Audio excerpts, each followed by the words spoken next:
no success in the world can compensate for failure in the home. That's why Club Wealth was founded, to help driven, successful, and busy real estate agents like you double their business while building a strong, balanced home life. Join us each week as high-producing agents and team leaders share their stories and unpack the principles and systems they've used to double, triple, and even quadruple their business while enjoying greater quality of life. And now, here's the latest episode of Club Wealth TV. So, welcome to Club Wealth TV. My name is Michael Hellickson. As you can see, I'm in a car. So, I am in hot Atlanta and doing an Explode seminar over here. So, I just got done on stage, came out here, jumped on for Club Wealth TV. I'm going to have to leave a little bit early because I got to go back for some questions and answers. But my amazing, stupendous, wonderful, incredible co-hosts, Cherie Benjamin, I should say Coach Cherie Benjamin. She's earned that title. Coach Cherie Benjamin and Coach Brian Curtis will be continuing on with the Richardsons. And oh my gosh, let me tell you something. These guys are killing it. I'm so excited about today's episode. And so what we're going to do is I'm going to kind of take a step back. I'm going to let Brian and Cherie run the show. But before they do, I would love for Brian and Cindy, why don't you guys go ahead and introduce yourselves? Tell us a little bit about the Richardsons and what you guys are doing over there. We are in Cleveland, Tennessee. So we are just north of Atlanta and south of Knoxville. In a small town, we are about 100,000 people. I have been in real estate in this area since 1999, and Brian joined me in 2011. Yeah. So really, we started building the team a little bit before that, before Brian joined us. But so we've been doing real estate in this area for almost 20 years. That is awesome. And so tell me, what are we going to be talking about today? What is it that you're doing that is really different? Because I know you guys are in a small market, right? Yes, we are in a very small market. How many people are in your market? We are within the city limits. We are about 30,000, maybe a little more than that now, maybe closer to 33,000, including the county. We're about 100,000 people. So we are in a very small market. So, and we are doing anywhere from 200 to 250 transactions here. So that's insane. Yeah, AKA that means that they are dominating their small market. That's what that is. That's crazy to me. I mean, what's that work out to in terms of number of people, or I should say percentage of market share in that market? We are probably about 10%. Wow. That is fantastic. Okay. Yeah. And for those that don't know, we normally tell people that in terms of market share, 10% is very high, right? Like 8 to 12% is as high as most people ever get in a particular market. Once in a while, we'll see somebody get to 15% market share in a market. And then you really got to start expanding out into other markets around you from there. So that's phenomenal. 10% market share. I mean, I want you all that are watching this, I want you to think about your market. I want you to ask yourself, what would it be like if I had a 10% market share in my market? That's insane. So, all right. Well, good stuff. Well, so talk to us. How did you get there? How did you do that? Getting there was just a lot of hard work. I mean, there is no magic thing. I mean, it's a lot of hard work. In the beginning, we did a whole lot of listings and a whole lot of things that nobody else wanted to do. And then now it's more of a matter of staying there. And that's where the team comes in. So we spend a lot of our time being out in the public and trying to get with people. And the team is the one that's actually out doing selling homes, listing homes. I still list. Probably half of the listings I go on, and Brian still handles some of the buyers, but for the most part, the buyers' agents handle it. Yeah. Okay. I still do a little bit of listings with just some of our contractors too. Okay. So talk to us about that. So first of all, let's back up. I want to hear more about how you're getting those listings. And Brian and Sri, I want to hear, your questions as well. But I want to hear not only about how you're getting those listings, but I want to hear in the beginning, as you started your team there in this little town, start back when it was just you guys. Because I know we have a lot of viewers that are team leaders, but we also have a lot of viewers that are just solo agents. So start by telling us, as a solo agent, what were some of the pitfalls you encountered and how did you overcome them? In the beginning, it was me by myself, of course, and then Jody joined me, and she's actually been with me for about 15 years now. And Jody was my assistant, and we did a whole lot of door knocking, a whole lot of just stuff.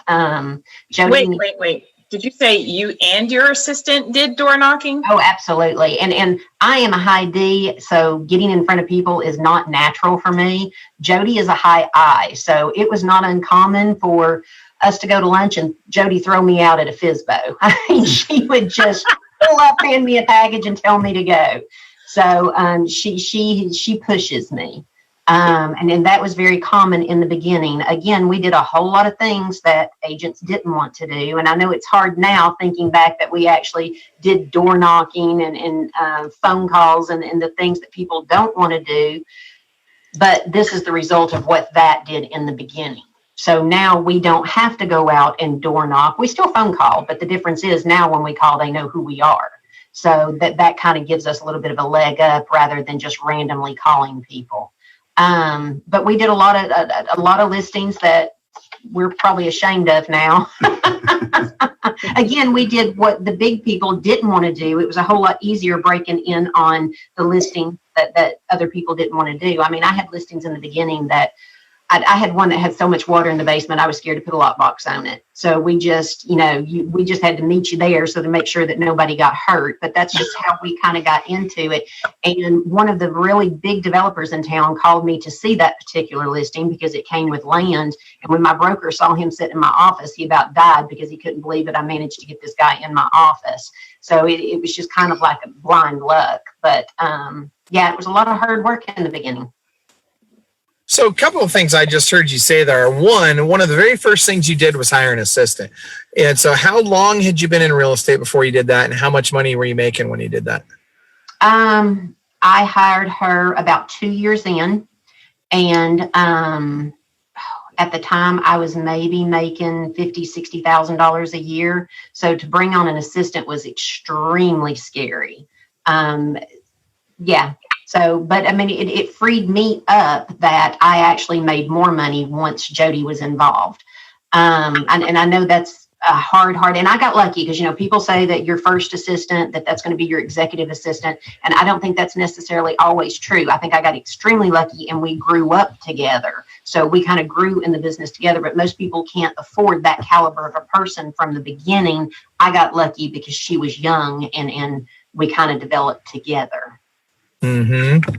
Yeah. And you said it was scary when you did it. So did you have the surplus income that you could just say, oh, I'm just going to hire an assistant? Or was it like, oh my gosh, I know I need this help, but I don't know how I'm going to afford it, but I'm going to do it anyway? Yes, that's exactly the way it was. Absolutely not. I mean, it was absolutely scary to think that I was now responsible for her income and that if I had to let her go, it was going to affect their family. So it absolutely was scary.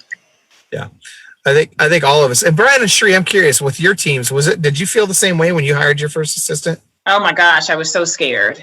I was so scared because it's you are really responsible for someone else's paycheck. And it's not like a buyer's agent where they're still making those phone calls and they hold a little bit of that, there too, that responsibility there too. But no, I have to write a per hour paycheck to you every 2 weeks. So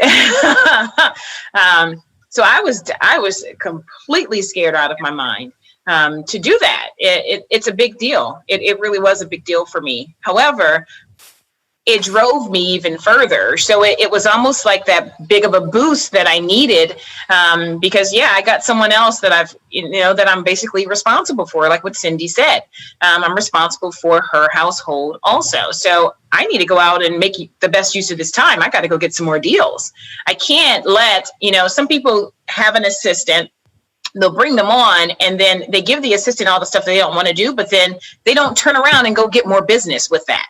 They sit back and they think, oh, well, this real estate thing, I've got this in the bag. Now I have someone else doing all that stuff I don't want to do. I can just sit and wait for my phone to call. My phone to ring, or, and that's it. And I'm a referral only agent, and then my assistant can handle it and my phone just rings. It doesn't work like that. You should actually start doing more with that time to generate more business, because guess what? You got another mouth to feed. It's like birthing a kid. Yeah. Here you go. I've never heard it put quite that way, Sheree. That's awesome.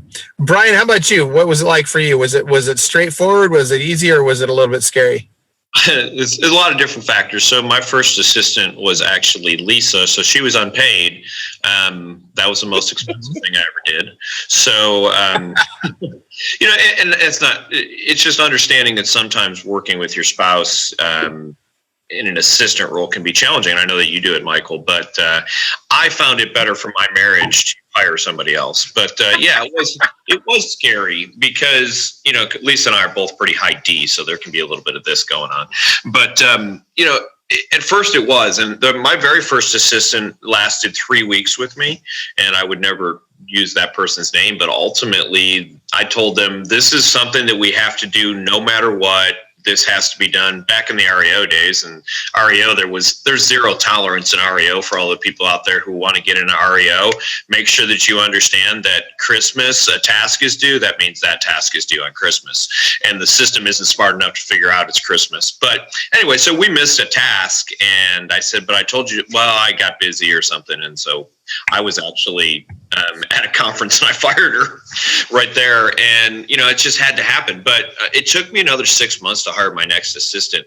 But to Sheree's point, I think the most important thing when you're going to hire an assistant is, so let's say that you're signing up for a $30,000 a year salary. I'm just making that number up, is you have to go out and cover that. And the beauty of it is, if you're a person who's doing the activities that you're supposed to be doing, you're following a system, you're making phone calls, you have a systematic lead generation in place, you've just freed up so much of your time. Realistically, a $30,000 a year employee is making $14 an hour, I think is about what that comes out to.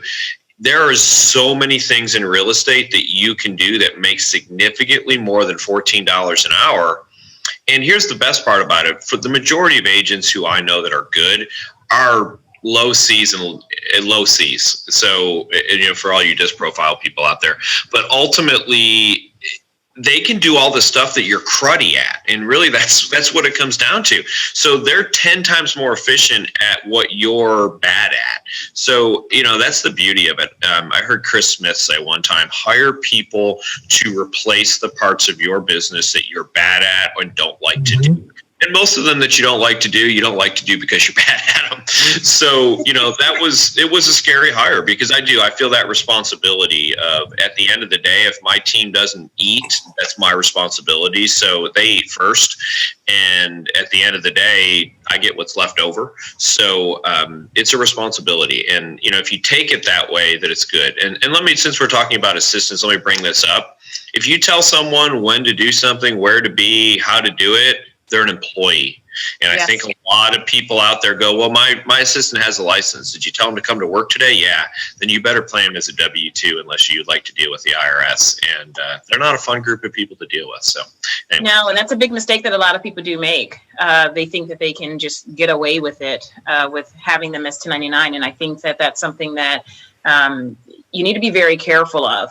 Meetings, all of that. You need to be very careful of that. And listen, it's not that hard. It's a big, scary world, and I understand, and no one wants to do the W-2 thing. Just do it. Just do it so your business can prosper. Get over it and just do it.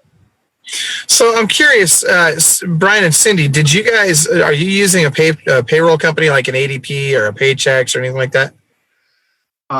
We use QuickBooks and Intuit. And we have Jody handles our payroll for us. Okay, so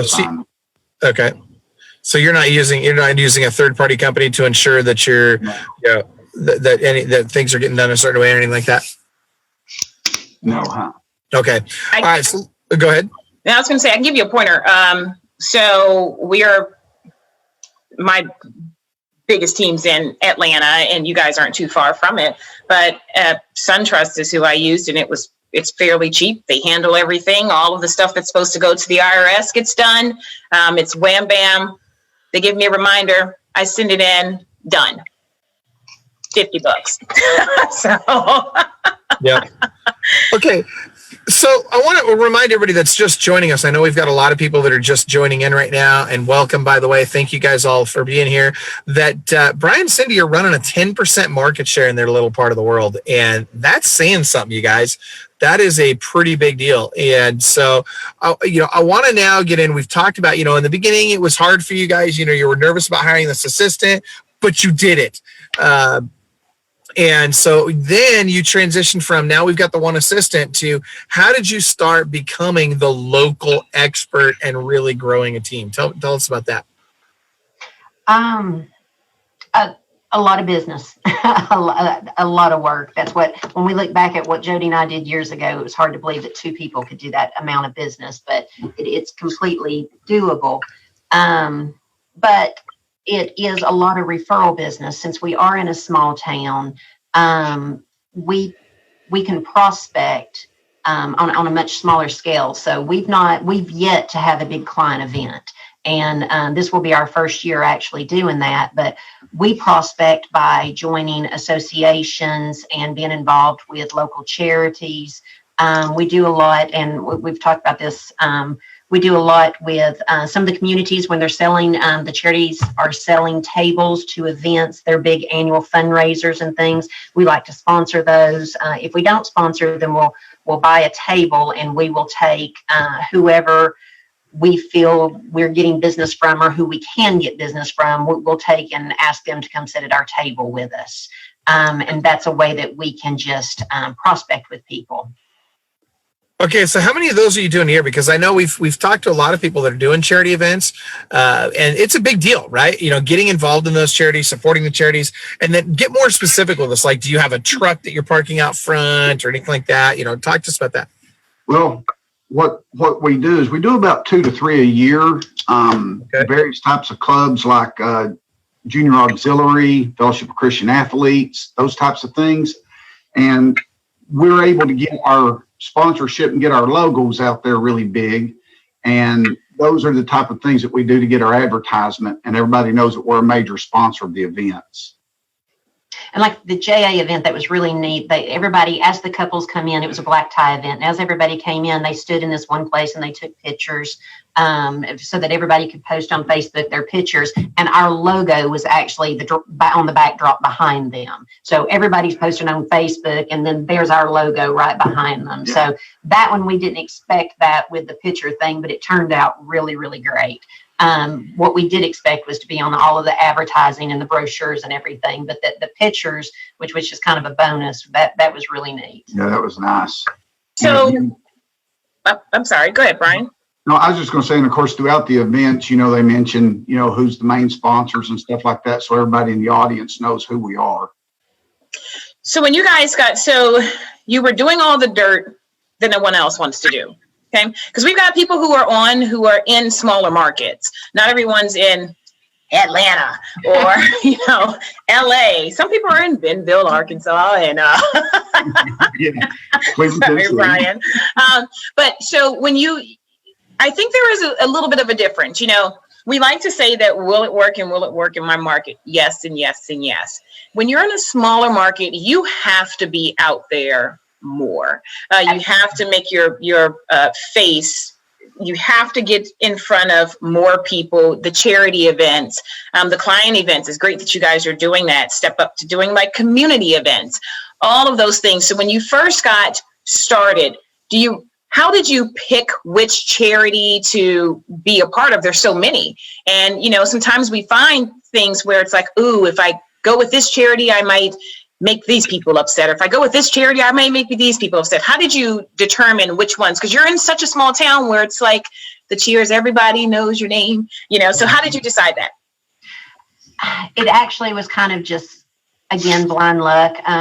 It was my son. It was his school. So I'm already there. I'm already doing things. And it was the friends that his parents, the friends of his parents, where they just began getting me involved in different things. So it all started with our son's school. So, and then I got so heavily involved in other schools that I actually at one point was spending more time with other children at other schools than I actually was with my son. Yeah. So at one point I had to really scale back, and poor Brian was about the only dad at school that was volunteering to come in and run coffee.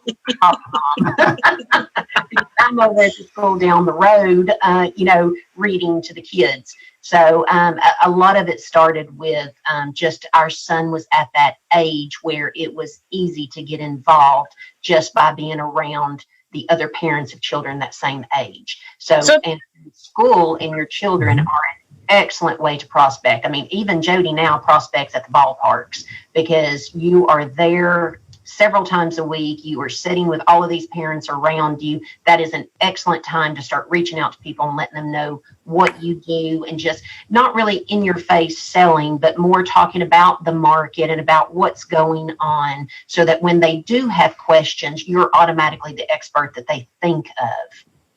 So tell me this. So I'm a Shire agent. I'm not, but I'm just going to pretend it. So I'm a Shire agent. I meet Cindi. Our children are at the ballpark together. How do you open that up? How do agents who aren't so outgoing, what's like the opening line, new place, new people? How do I get that conversation started to even start talking about the market? Yeah, and I am actually one that doesn't talk a lot when I'm actually with people. Again, Brian, he's our high eye. Brian will talk to absolutely anybody. I have to drag him out of stores and out of places. But and honestly, for me, it was some of the groups, the women that I hung around, they were high eyes and they talked a lot and they would open up the conversation. So even if I didn't open it up, all of a sudden they would start asking me about the market and things. And before you know it, there was a lot of people talking. So if you have a friend that talks a lot, that absolutely helps. And if not, you find that mom that talks a lot, because I guarantee you she's very close to you and she is ready to talk. And she inevitably, they will ask how the market is. So, and that's just an opener, and then everybody around you will begin to chime in. So I got another question for you. So let's fast forward just a smidget from, we're now into our first charity. It's you, it's Brian, it's Jody. And what made you bring on someone else? Because you originally said, when you look back as to what just the two of you were able to do, when was it that you decided, okay, we need to start growing a team? Like, what forced your hand? When we could no longer handle it. It's our team actually, we developed it very organically. It's every time when we hit our ceiling, and you will know when you hit your ceiling, when you absolutely cannot do any more, then it is time to hire another team member. And multiple times we have hit ceilings. I feel like we have hit a ceiling very recently. And that's when it's time to shake it up and do something different. And a lot of times that's adding somebody that is stronger than you are. And every time we've added somebody, it has made a big difference. That's a key thing. You said stronger than you are. So you're looking for people who, even in your agents, you're looking for people who offer something different from what you offer. Yeah, I think that's wicked smart. I think that's so super smart. So you're at 10, that first person came on, you hit a ceiling, you brought someone else on. Is it a team of 10 and everyone's a buyer's agents? Are there those that are helping with listings too? No, they're Jody and I both do listings, Brian and 3 buyer's agents, and then everybody else is an admin. So we have 4 admin, 4 on the buyer side, and 2 listings. Michael, that sounds a little bit like how your team was back when you were doing it. You were heavy on the admin side and smaller on the agent side. Isn't that correct? I was at our peak. We had a total of 16. Well, at one point we actually had 20, but we usually were right around 16 agents. But we'd have we'd have like 30, 32 administrative team members. Now, a lot of that was a function because I did a lot of REO. But even on the retail side, only half of our business was REO and half was retail. So, we still had a good chunk of team members, administrative team members on the retail side, because here's the reality. You got to deliver great customer service, not just to the clients, but also to the agents in your market. And if you're not delivering that level of customer service, then guess what? You're going backwards. People are, instead of having a good experience and saying, wow, I want to use them again, or I want to refer them again, now they're saying, wow, these guys freaking sucked. And it works exactly the opposite for you. Yeah, see, I tell my agents every deal is, and this is the way that I think of it, is that when we say that we're going to be world-class, that's not just with our clients, that's with the agents on the other side too. Because the way that I see it, that agent on the other side is a potential team member for me. That's right. So I want for you to have a great experience. I also want you're in a small market. I'm in a larger market, but majority of the agents that we come across, they do a lot of deals. We got a couple of part-timers that are thrown in there that we see every now and then. However, Cindi, if we've done business before and it wasn't I can't wait for these 30 days to be over with, so I never have to deal with Cherie Benjamin again. It was a great positive experience, even if there was a little bit of back and forth, so what? That's real estate. Then the next time, if I'm in a multiple offer scenario, let's call a spade, people. Sometimes we're looking at it and these two deals look exactly the same. And we've had that. These two deals look exactly the same. And agent A was a nightmare to deal with. And agent B was lovely the last time I've dealt with them. Which way do you think we're going to go? Right. By the way, I hate to do this to you guys. I've got to run inside to this live event right now. I've got to wrap up some questions and answers here. But before I do, I know you guys are going to continue on. We're going to, Brian and Cherie are going to ask more questions and get more stuff out of Cindi and Brian on how you guys can grow in a small market. But before that happens, I want to remind all of you to check out our sponsor, the people that make this Club Wealth TV possible, which is WiseHire. And we use the heck out of WiseHire. We love these guys. It's a great recruiting tool. Their website is www.wisehire.com/Club Wealth. And also, if you're not already in our Facebook group, go join the Club Wealth Facebook group. You guys need to be in there. Lots of great information. It's awesome. And it's free. So check out facebook.com/groups/Club Wealth and join that group. So that being said, appreciate you guys being on. Brian and Cherie, keep asking those questions. And for those of you that have questions of Brian, Cherie, or Brian and Cindi, please type them in your comments box right now, because guess what? They will get to your questions live right here. So thank you guys. I will see you in a little bit. Brian and Cherie, take it away. Bye. Have fun. Bye. Have fun, Michael. All right.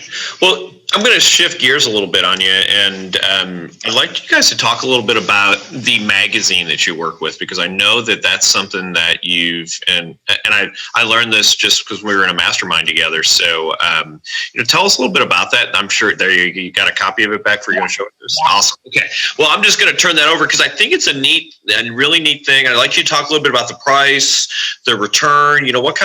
How is that helping your business? I'll just let you go. We were not doing a good job on staying in front of past customers.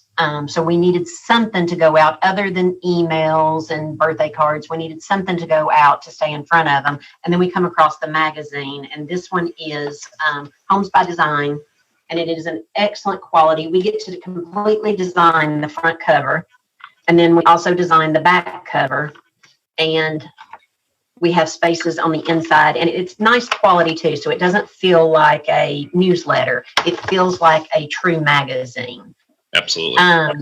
And we actually can tell when they hit the homes, because somebody will text me or call me and say, hey, that's a great article. They really think that we are writing this magazine, and we're not.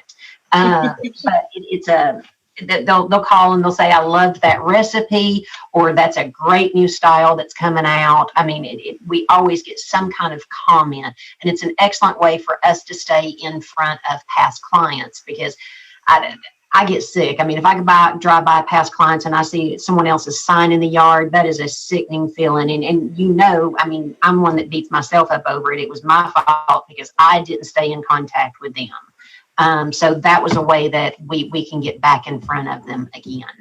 And Brian, I have to tell you what we're paying for it. I have no idea. Yes, Brian, what are you paying for it? Well, it's about $3 an issue. That includes postage. Postage, shipping, and like I say, we order several hundred, and it's a bi-monthly publication, so it's 6 times a year. And like I say, Cindy sort of hit on all the highlights. We get control of the front cover, back cover, inside, front and back, and it's just filled with awesome articles. And like she said, it just puts us out there, and we actually have people that actually think that it's our magazine. Absolutely. We also send it out to the subdivision, which we do a lot of business in the subdivision that we personally live in, but we also send it out to everybody in our subdivision so that we stay in front of them, because nobody wants to drive home and see your neighbor with another sign in their yard. Absolutely. And there is nothing more frustrating. And I've done that. I've actually called a client and said, "Hey, how you doing?" Like, "Hey, Brian, what's going on?" Like, we were still buddy. And I'm like, "You list, and they tell you a story, and it wasn't even a bad story." So, there are clients, we all have them, that we kind of hope do list their house with somebody else. But for the most part, those ones don't bother you. You kind of drive by that house and kind of laugh and go, that agent's, they're going to regret it. You're high-fiving everybody in the office. But, for the most part, I would say, 98% of the time, it's a good relationship. And, statistically speaking, I haven't looked at the statistics lately, but I think it's so important to stay in front of your past clients, because it's like 83% of all people would use the same realtor, but 8% do. Those aren't exact numbers, but it's like 10 to 1. So that really says if you are in this long term, and I think one of the things that people make mistakes of when they're in the business for 1, 2, 3 years is they can't think about that client who they sold the house to a year ago ever being a client again. It's so far away. But the reality, it isn't, and, just like I tell people with lead generation, a lead comes in, they're like, "Oh gosh, that lead's 6 months out." I'm like, great. We're still going to be in business 6 months from now. Right. So, these things are how you make your life easier. And that's really what you're doing. You're making your life easier 6 months from now, right? A year from now, 18 months from now. So, realistically, have you been able to calculate any kind of return on that? Any kind of people saying, "Oh, wow, you reminded me of because I got your magazine." Are you actually getting business from it directly, do you think? No, but very seldom do we.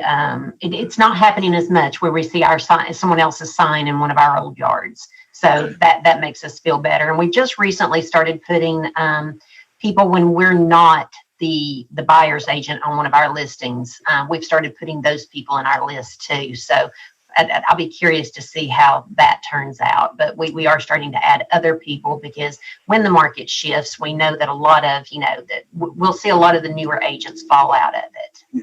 So we are trying to make sure that we keep in contact with their customers. So, in case anyone didn't hear that, we call that an orphan buyer program. The reality is, again, there's a reason that only 8% of the people are using the same agent that they did the last time they did the transaction, is because A, that agent got out of the business because they did 5 deals and decided this was hard, or B, more likely, honestly, is they just did a crappy job of staying in touch. So when it comes down to it, they literally don't remember the name of the agent who sold them the house 3 years ago, 4 years ago, 5 years ago. So yeah, by sending them that information, I think that's fabulous. And that orphan buyer program, if you put that in place, you look at a year from now, I bet you'll have a deal from it. And then 2 and 3 years from now, you have 5, 6, 10 deals that come from it. It's basically, they don't know it, but by working with us, they're volunteering to be marketed to. So I love that. And I want just one final question on that. If you look at the number of hours, you're sending that out 6 times a year. Is that what you said? Yes. Okay. How many hours are you putting in putting that thing together? Less than an hour. We just generate a new list and send it to them. I mean, it's nothing. And so that was the whole thing, because most people see something like that and go, oh my God, there's no way possible that I could do something like this. The reality is every single one of us can do it.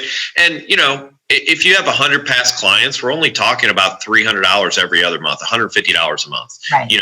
Obviously you can scale that up and it gets more expensive, but again, the return's going to be the same. So I really applaud you on that, because that's something, like you said, there's nothing worse than driving next door. My next door neighbor, and I'd only lived there for a few months, so I don't feel that bad, listed their house with somebody else. So just moved into the neighborhood. But those are things that happen. You're like, oh my gosh, I really screwed up. I should list my next door neighbor's house. That's a good rule. So, but cool. Sherry, questions?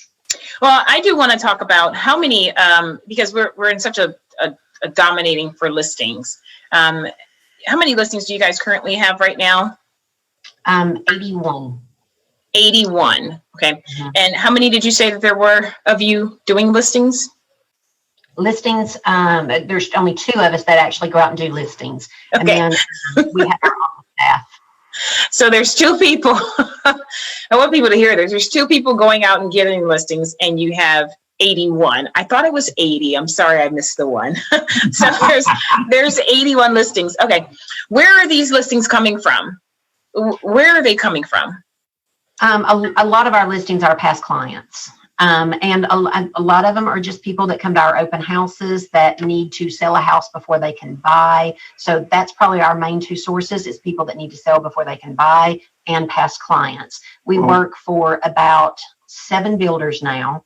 But the builders have not been that strong this year. So with the markets up, it's harder for the builders to turn out the inventory because the subcontractors are not getting out there as quick. So we're very careful not to get our inventory too builder heavy. And also, as the market starts to slow down, the builders will be the first ones that start to cut back. And if your inventory is too builder heavy, then again, that will affect you. We also try to be very careful in keeping a price range of listings. Because we don't want to get known as the agents that do nothing but big listings, but we also don't want to get known as the agents that do nothing but, the smaller homes. So we pay a lot of attention, and we may say, hey, we need some more listings in this price range, and we'll start going back through our past clients, people in that price range or would be in that price range now, reaching out, seeing who is ready to sell. So we are lucky enough to be in an area that one of our zip codes, they sell on average of every 2 years. And then one of our other zip codes on average of every 3 years. So just knowing that, we can begin reaching back out to those people. And you're diversifying it. Yeah. Mm-hmm. And that's something that we have stayed very conscious of over time, is watching what the inventory levels are and the price ranges. I mean, I think that's one of the things that we've done really well ever since I joined Cindi 8 years ago. I mean, I think that's just one of the things that's been one of the highlights of what we do well. But even though we strive to have a very big difference, I mean, right now, I think we've got things starting as low as 50,000 up to 1.5 million, which is huge for our area, by the way. Yeah. With that, we still give the same, we do a lot of the same marketing. So even the smaller ones are still getting the professional photography. They're still getting the 3D walkthroughs. We're still doing things on those lower and medium priced homes that we do on the upper priced homes. And because of that, a lot of those people that are selling that price range home, that's easy for us to sell value. So if I'm going up against another agent, I'm saying, hey, but I'm going to give you the virtual tour, and we're going to do this, and we're going to do that. Whereas a lot of agents will say, okay, I'm only going to do the virtual tour on homes over 300,000. Well, not us. I'll do it on your mobile home. I don't care, because at this point we have bought the equipment. So it's just a matter of someone's time here at the office to go do it. And if you don't own the equipment, I highly recommend doing it, because I think we paid $4,500 for the actual camera, and the person that takes care of our marketing goes out and takes care of the virtual tour, and he meets the photographer there. So we get it all done in one shot, and he's really become very expert with using that Matterport camera, and it just makes all the difference with marketing. I want to applaud you for something, and this is something a lot of people miss, is you're not marketing a house, you're marketing yourself. And I think that sometimes people miss that. Like, oh, I got a $50,000 listing. I'll show up with my iPhone and take pictures, click, click, click, click. And that's good enough. And the truth of the matter is, in my market, I could probably take a picture of the front of the house with my iPhone on a $50,000 listing and get it sold in a day, because it's so quick. And, you know, there's so much demand for that. There'll be investors, there'll be first time home, but there'll be so many people who want that house. But it's a huge, huge, huge mistake, because now if I do that, I can't go and say every single time I do professional photos, every single time I do this, every single time I do this, because that's what it's all about. You know, yes, maybe you saved, I don't know, let's say you saved $100, you know, not having to pay that person to go out and take that 3D virtual tour. But again, every time when you can say that I'm professional, no matter what, it's above and beyond. Because yeah, maybe you only made $1,500 selling that house, but what you did is tell everybody that we are professional 100% of the time. And I applaud you for that, because a lot of agents go, well, this listing isn't worth it. This isn't worth it. And the other thing that I think is an amazing thing, and maybe it's amazing because I did it too, and that's why I like it. But I'll take any listing. You know, I was going through Facebook the other day and I saw this listing that I posted. There was a big metal sign in the front yard, and basically the city had condemned it. And it was my listing, and it was pretty exciting. But, you know, those are the types of listings. $19,000 I sold that house for. But, you know, it's okay, because I got other stuff from that. We got a buyer. We double-sided that $19,000 house, by the way. So you know, those are the things that we can do, and no one's. But you know, it ended up being REO, and you know, we got business from it. But understand that doing the right thing all the time pays off, and that's what I hear that you're doing, the right thing over and over and over again. How do we know what pictures we're going to take on this house? I don't know, because we take the same pictures at every single house every single time. There's no question. Your system's in place, and I really applaud you for doing that. So. Thank you. Thank you. And a lot of the marketing too is just doing the basics. In the market lately, it's been so easy that you could get away with not doing things. But just things as simple as, I mean, it drives me crazy if I drive by and you see a sign that's crooked. That's wrong. Yeah. Or directionals were so easy, especially with it being summer in the city. You know, when they're out mowing, they will mow right over directionals and things. So all of us keep additional directionals in our vehicles so that we can jump out and put them out. It's just simple things like that, you know, even though that home may be under contract, you're still pulling buyers off of that. So we do not put sold signs on houses. I know it helps with the neighborhood and things, but right now it's about getting the buyers. So we really try to do the simple things that should be done from the beginning. But you've introduced us to some other things where we're taking some of the old things. I mean, I put take one boxes out this week, and when you first said that, that was crazy. But we actually put out take one boxes, and we have a phone number designated just to the flyers so that we can see what that's bringing in. And that's been pretty amazing. So you're taking an old school thing like take one boxes and putting a little modern twist on it by adding the designated phone number so that you can track your efforts. And I had never used different phone numbers for things in tracking, and that has been really, really eye-opening for me so that you can see exactly where your phone calls are coming from. Absolutely. And I think a lot of people miss that because they get excited when their phone rings. And I'll be honest, I get excited when my phone rings. That's great. Incoming phone calls are the best thing on the buy side the best side in real estate. There's nothing better than getting up in the morning and cranking through some phone calls. And then better than that is, hey, look, incoming phone calls. People want to talk to me. I don't have to lead generate. They're actually calling me. You're attracting business. But here's the thing that people miss, and I love that you pointed this out, is how do I do more? In other words, so if I'm running a Craigslist ad and my Craigslist ad is very successful, if every single phone call that comes to the Craigslist also comes the same phone number, it comes from, you got that same phone number ringing for 4 different places. How do you know what's working, what's not working? How do you know where to put more time, energy, and effort into? I was talking to another coaching client the other day, and they were talking about how a lot of people look at things like Zillow and they just assume that they're making money at it, but they don't sit down and calculate and say, oh, look, my Zillow spend is $5,000 a month. I'm making lots of money off that. When when they backtrack it, they realize that they haven't closed this little deal in 3 months. And so they just spent $15,000, and guess what? It's time to catch up. So I love that you're working on things that are actually trackable, and then you can duplicate it. Because one of the things we can do is just spend more attention on the things that are successful for us, and I think it's great.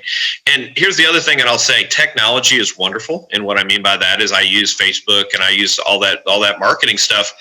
But here's the reality: people are going backwards, and what I mean by that is email doesn't work nearly as well as it did 5 years ago, because everyone gets 8,000 emails a day. Mail, something showing up in my mailbox, a letter. Wow, who knew that was exciting? A magazine showing up in my mailbox. Those are the types of things that, even though technology is great, it allows us to be more personal. And I think a flyer is, look, I've got this flyer in my hand, and I think that's great. I'm glad that you're implementing. I'll be interested to see how those things are working for you and how they're doing that. So you mentioned this, and I'll kind of give it the last 10 minutes, and everyone's talking about this, so we might as well talk about it too. As the market shifts, and by the way, when I say shift, I'm not talking about shifting back to 2008. I don't think that's going to happen anytime in the next 12 to 18 months. I'm not saying it's never going to happen.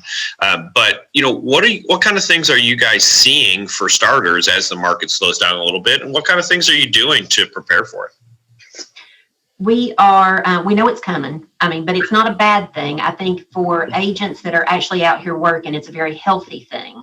So, it's not at all scary for us. It's something we actually have probably been looking forward to, so that it will take out people that are just half into real estate.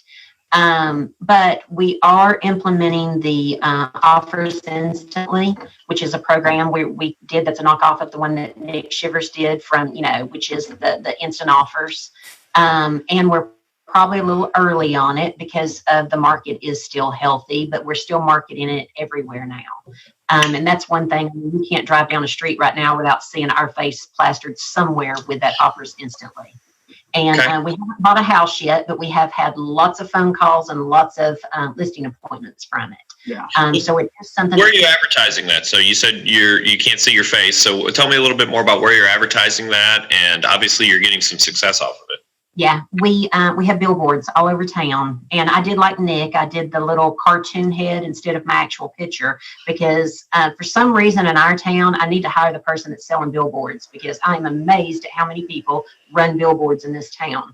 But we did the cartoon because it's a little more eye-catching than seeing someone else's head again, which is just the traditional photo. So you can't help but look when you drive by and there's a 10-foot cartoon head staring at you. But then also, to just sidetrack, a quick little thing, we use that same meme. We've turned it into different things. So like when it's your Facebook or it's your birthday on Facebook, we'll throw it on your page, happy birthday, and there's that meme, just so that people are subconsciously tying it right back into us and into the program. So I think I'm sending out probably 7 to 10 birthdays a day, putting that meme on people's page. But back to the marketing, we also run it in the newspaper. We run it in the legal section and the obituaries, only because those are going to be estates. And believe it or not, that's probably where the majority of the calls that come from are from the estates. Because these are the people that we really are targeting. We knew that going in. And something we haven't done, but we need to do, is get things over to the attorneys, because we deal with a lot of different attorneys in town with estates. So we do need to take information to them so that they can make their customers aware that the program is available. So can you talk a little bit about the program? So I know we mentioned the name of it, but tell us a little bit about it. When we come out to your house, we will tell you if you put it at a certain price, which is market value, exactly how many days. And typically we give you a less than 30-day price, and then we'll give you a less than 90-day price. Or now we also give you the third price, which is we will offer this to you cash close at your convenience. And that is, of course, below market value, but you have no showings, no repairs, cash deal. We close when you want to. Great. And then are you all the investors? Do you have investors that are backing that? How did you bring that about? I actually put together a pool of investors. Great. Great. So as your buyer pool, because we all get those phone calls. If you're doing any marketing online, you get a ton of investors. Some of them are, I just woke up and I saw an infomercial at 2:00 in the morning and I decided I wanted to be an investor. And others are pretty serious. So you take those, you put them together in a pool, you offer this to Mr. or Mrs. Seller. And this third option that you give, if that is something that they want to do, then you turn it over to your investors. Yes. Okay. And Even though they're in a pool, it's not all of their money pulled together. So we have one investor that has given us a very large amount of money, and he gets first dibs. So if he doesn't want it, then I will move to investor 2, then I will move to investor 3. But so it's not them buying it together as a pool, it's one or the other. And then they actually pay me a commission going in, and even if they decide to keep it, they pay me a commission for coming back out. So I'm going to get my commission. So going into the transaction and coming out of the transaction, even if they decide to keep it as a rental property or something. Sure. And one of the things that I'd like to point out to people, a lot of people, if they're new in the business, they say, well, I don't have an investor. I promise you, just about every single town has an investment club. And you can go as a real estate agent and join that club and meet people and socialize. And here's the reality. I know probably half the people in that investment club in my town. And, it's just a matter of, I can call any of those people up and say, hey, I've got a house and you can buy it for 75 cents on the dollar. Are you interested? And, depending on who they are. So you've got some people who are looking to do the big flips. Flips are much harder to get, but we've also got people who are just looking for a good deal on having rental property, and they'll close very quickly as well.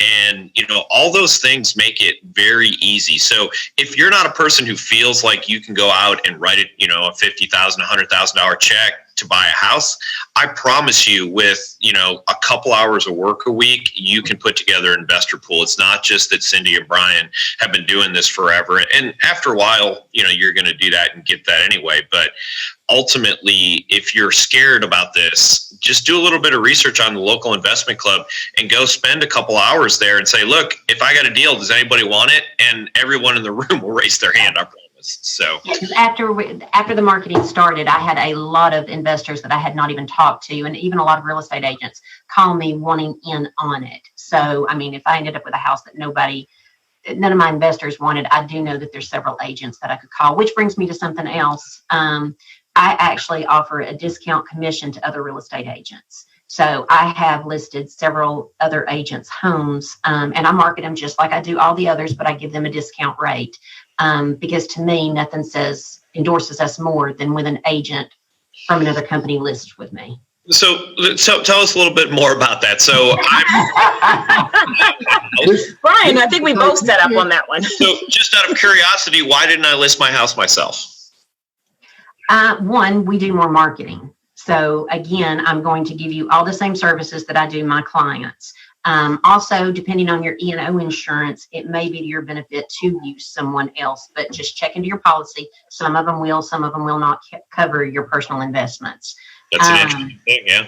And you're still just like a for sale by owner. So if you're showing your own house, people are going to not say things to you that they're going to say to me. So I'm going to give you honest, true feedback from how they're feeling, whereas they may soften it with you and say, oh, well, they didn't like the area. Well, that's not true. They knew the area before they ever walked into that house. Absolutely. So, and again, for us, it's just, again, the endorsement of listing with getting to list other agents' houses. So, and again, in our area, our average sale is about $160,000 right now. And I listed one for an agent the other day from another company, my previous company, which is $1 million listing. That's impressive. So, yeah, I think what you're saying basically is we do better than everybody else, and we do so well that other agents list with us, and that's a pretty good endorsement. And if you're not using that during a listing presentation, then we need to talk about you using that during a listing presentation, because I don't think that there's a bigger endorsement in the world than another agent said, Cindi is so good that I won't even sell my own house. So That is awesome, and congratulations for doing that. And again, I think you're smart to do it at a discount. I mean, the truth of the matter is I'd probably do it at 4% and give 3% to somebody else, simply because just being able to say, this agent who I'm competing against now, I listed their house. Surely you don't want, so that's pretty awesome. Hey, so Jen Hill has a question. Are you giving the seller a price up front before the investors are involved, or are you just giving them a range? No, I give them the cash price. I do give it to them up front. So the investors that we work with, we've worked together long enough that they trust my judgment. I know exactly what percent of value they want. So I know that if it's a home that's going to sell for $100,000, exactly where they have to come into it, and roughly what their repairs are going to cost. So I do give them a price up front. Now, I will call the investor on my way to the appointment and say, hey, I'm going out to 123 Main Street to take a look at it. And he may run by and, do a drive-by or something, give me his thoughts on it. But no, for the most part, he's good with whatever we do. Okay. Well, that's pretty awesome. Well, listen, we've got literally 1 minute left, and I want to thank Brian and Cindi for being with us this morning. And I want to share I'll share my thoughts, and I'll let, Brian and Cindi and Sharif share theirs. A couple of things, 30,000 people in your town. Now, I know that you go out a little bit further as well, but all those people who say, I can't sell a lot of real estate because, I'm in a small town, and that, 1.1 million in GCI last year in a town that their base is 30,000 people. So, there's opportunities in every market. And the thing that I heard, if I have a takeaway today from this, it's that no matter what, you're 100% professional 100% of the time, and making sure that everybody knows that you have an amazing product, and it's so darn good that other real estate agents wanted to use you, and I congratulate you for that. So, Brian and Cindi, what's your final thoughts? Well, I feel like it's taken me a long time to get where I am today, and I wish I'd have found Club Wealth 10 years ago, because I think I could have done it a whole lot quicker had I had the mentors to actually help me along the way. So I'm really excited to see where this goes over the next, few years. Well, we appreciate the endorsement. Sheree? Yes, and a couple of things I want to make sure that people did hear is that they did all the things that everyone wasn't willing to do, and they're still doing all the things that everyone wasn't willing to do. So those are some things that I think that when some agents think that they reach a certain level and they don't have to do those things even anymore, and that's not the case with Brian and Cindi. Each time they're elevating themselves, and they're stepping their game up every single time, and they're continuing to do the things that all the other agents are not willing to do. And I applaud you guys for that. It's been fantastic. Thank you. Thank you. Awesome. Well, with that in mind, we have to sign off. Thank you so much again for being our guest. We appreciate you and look forward to seeing all the great things you guys will do in the next year. I'm a little bowed to Michael. Just remember, there is a world-class beast inside of you. Just wait to get out. No, Brian, you have to do this part. Come on, Brian. I did the best I could. Thanks, everybody, for watching. We appreciate you, and we'll see everybody again next week.